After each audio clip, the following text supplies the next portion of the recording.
Со згаснувањето на Југохром згасна екзистенцијата на жителите од општина Егуновце. Речиси секое семејство од оваа рурална општина обстануваше од овој комбинат. Сега едве преживуваат, заглавени со кредити без доволно пари за храна, лекови и грејење. Надежта ја гледаат во рестартирањето на фабриката, чии оџаци не чадат 15 месеци. Остануваат на ставот дека Југохром не го загадува воздухот. Истиот според нив бил затворен поради политички мотиви. Овој народ се туе живи. И за загадувањето, и се е загадено, ако не Југохром работел, и се не работа, па истото е загадено. Све овие селава овде, све биле туе кај работен, се нема никој работен. Па кога работи Југохром, населението е сигурно во едно населено место, веројатно месечно влегуваат по 15-20 илјади евра од работените и тие се трошат тие пари, работат продавнице, работат земеделие и така натаму. Мислим, голема корист има ако работа Југохром. Знаеш колку фамилија тоа јадат лепот тоа? Тоа требало одамна. Ама новија е партиска работа. Тие го затвориле.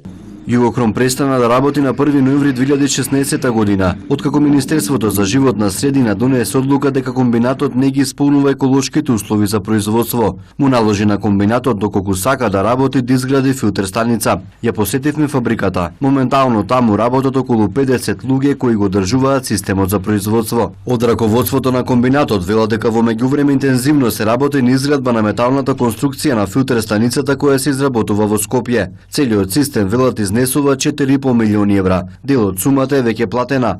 Од март годинава ќе се започне со монтирање на станицата, која целосно ќе биде готова во текот на месец август, кога се очекува Југохром да почне со работа со половина капацитет и на работа да се вратат над 500 работници. Аванс е платено негде во висина од 1 милион евра.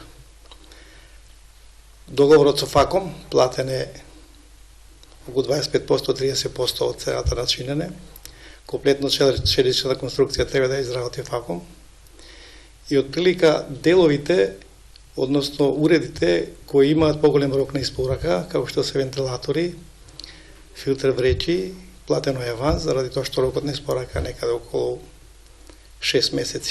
Од синдикатот на Југохром уверени се дека филтер станицата ќе се изгради затоа што голем дел од сумата е веќе уплатена, а металната конструкција се гради. Отаму истакна дека ќе побараат владата да им даде дозвола Југохром да почне со работа од месец март годинава, паралелно додека трае изградбата на станицата. Мислим дека и самата влада и невладините организации ќе покажат разбирање за ово, бидејќи ќе се уверат, ќе видат дека стварно се работа, значи околу системот за отпрашување.